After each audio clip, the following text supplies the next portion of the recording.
Hello everyone. We are back to our science experiment. So today activity we're gonna use food and drink that we usually have for snack. So today we're gonna make coca and Mentos. So for today activity we will have Coca-Cola and Mentos. So I'm gonna put Mentos inside the bottle of Coca-Cola.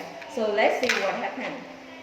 So now I take some of the Mentos and then I will open Coca-Cola.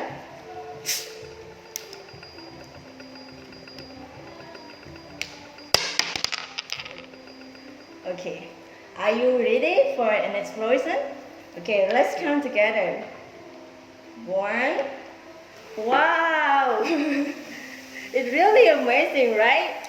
So thank you for keep watching this video and see you the next video. And remember kids, don't drink coca with Mentos together. And thank you for watching this video and hope see you the next video. And remember again, stay at home, wash your hand and eat healthy food. Thank you. Bye bye. SIS Be Smart Be Innovative Be Successful